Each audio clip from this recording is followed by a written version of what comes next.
My daughter asked my ex-wife's new husband to give her away at the wedding. I paid for everything, but I was asked to sit in the back row. Hello Reddit I plus here. I used to believe that if you loved hard enough, gave enough, and showed up every day, people, especially your own flesh and blood, would never forget it. But life has a twisted way of revealing what people really think of you, often when it hurts the most. My name is Daniel Graves, 48, and this is a story about love, betrayal, and the price of dignity. 24 years ago, I married the woman I thought I'd grow old with, Allison. She was beautiful, fiercely ambitious, and had this infectious laugh that made everyone around her feel like life was lighter. We had our daughter, Emily, 2 years in, and for a while, it felt like we had the dream life. But somewhere along the line, things shifted. Allison became restless. She wanted more freedom, more success, more life, as she put it. Meanwhile, I worked long hours as a project manager at a mid-tier construction firm to keep us afloat. I missed birthdays. I skipped vacations. I poured my time and effort into building a stable home. And when Allison got a promotion at her marketing firm, it was like she no longer recognized the life we'd built together. She wanted a divorce. She told me one night over dinner, calm, clinical, like she'd rehearsed it. I'm not happy, Daniel. I haven't been for a while. I need to rediscover who I am. No affair, no shouting match, just quiet resignation. I begged her to consider counseling, but she was already mentally out the door. Within 6 months, the papers were signed. She kept the house. I took a small apartment 2 towns over. We agreed on joint custody, but it never felt joint. Emily was only 12 at the time, and Allison gradually shaped her world around her new life. I became the every other weekend dad. I showed up with groceries, helped with homework, never missed a school event, and always paid my share of everything. And sometimes hers, too. I did all this while Allison paraded a new man into Emily's life just a year after the divorce.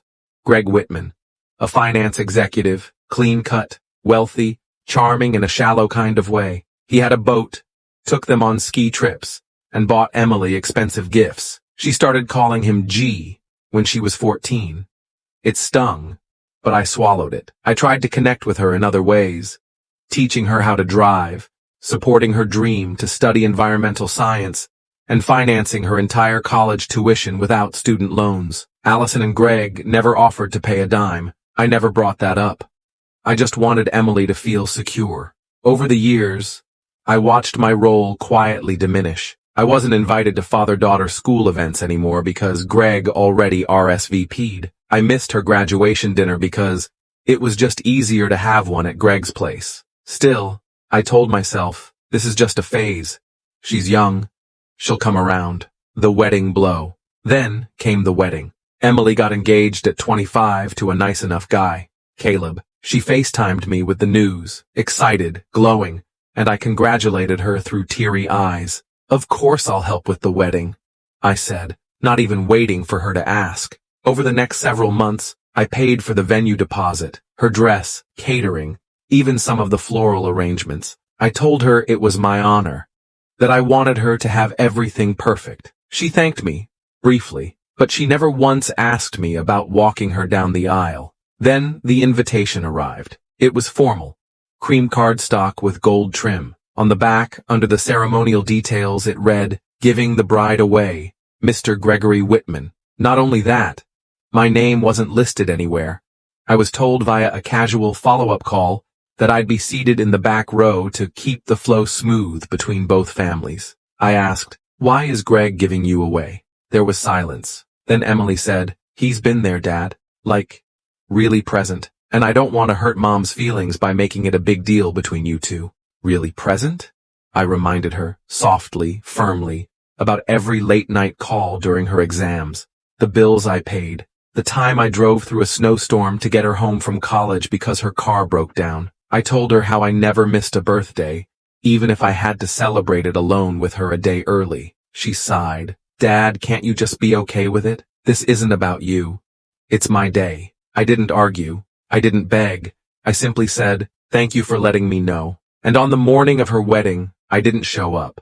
I received a few calls that day, some angry, some confused. Allison texted me, "Real mature, Daniel." Greg didn't say anything, naturally. but it was Emily's voicemail that stayed with me. Dad, I noticed you weren't there.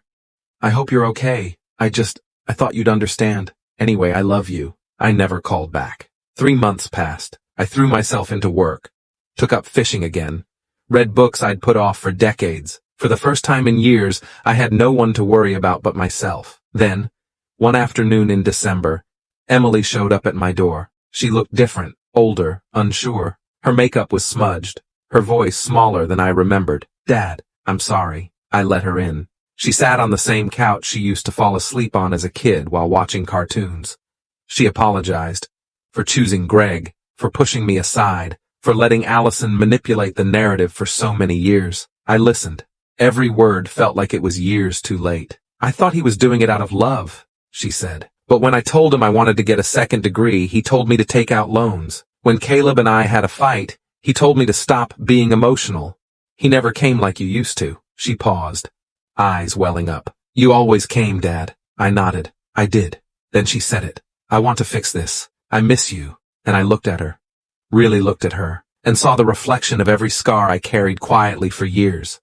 The missed holidays. The nights I wept in silence. The thankless love I gave when I had nothing left to give. So I stood up, walked to the door, and said the hardest words I've ever said. I loved you more than anything, Emily. But love doesn't survive where there's no respect. You made your choice, and now I'm making mine. Please, stay away. She didn't cry. Not then. She just stood frozen in the doorway, her hands trembling as if she never imagined I could ever say no to her. But I did, because sometimes the strongest thing a man can do is walk away from the people who only come back when their new pedestal crumbles. And as I closed the door behind her, for the first time in my life, I felt peace. Not triumph, not revenge, just peace. 3 weeks after Emily left my doorstep in tears, the silence settled in like an old friend. I didn't expect to hear from her again, not anytime soon. She'd said her piece.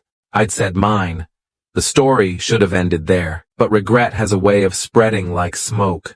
Slow, suffocating, impossible to ignore. It was a quiet Sunday morning. I had a mug of black coffee in one hand and a novel in the other when I heard the knock on my door. 3 soft taps. I already knew. I opened it to find both of them, Emily and Allison, standing on my porch like ghosts from a chapter I had already closed. Allison wore a black coat, her hair tied back, her face more tired than I remembered. Emily looked down at the floor, her hands gripping her sleeve. Daniel, Allison said, her voice more careful than kind. Can we talk?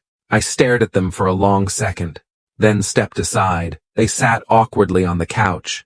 The same one where Allison once nursed Emily as a baby. The same one where I had cried alone on the night they both moved out. Funny how furniture remembers everything. The apology no one asked for. I came here, Allison began, because I owe you an apology. I leaned against the wall, arms crossed.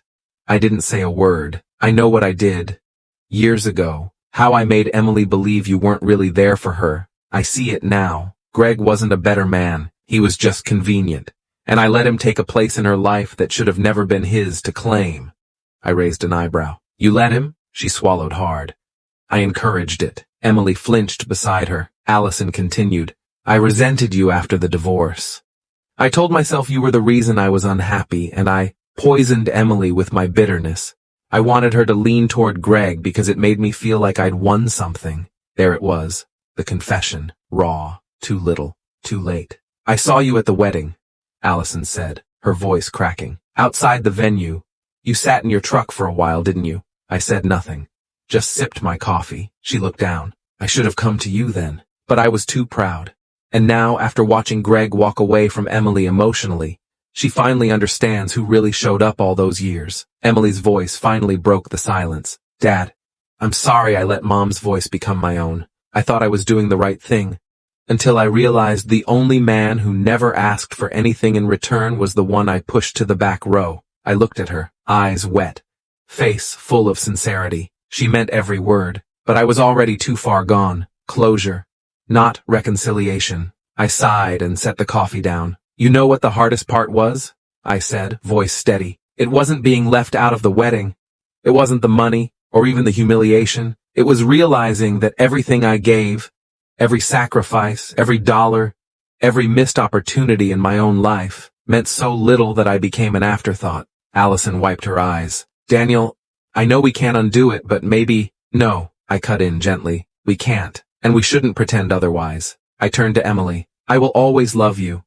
That will never change. But I've learned to stop setting myself on fire just to keep other people warm. Her lips quivered. Can we rebuild? I walked toward the front door and opened it slowly. You built something else. You called someone else dad. You let someone else walk you into a new life while I stood outside. I think it's best I stay out there. Allison stood. Please, Daniel. You're a good man. I see that now. And I hate that I made you feel disposable. I wasn't disposable, Allison. You just didn't think I'd walk away. They both stood at the threshold again, this time hoping for a different ending, but I had already written the final chapter. Take care of yourselves, I said, and I closed the door. Not with anger, not with revenge, but with peace. Because sometimes walking away isn't giving up. It's choosing yourself for the first time in a very long time.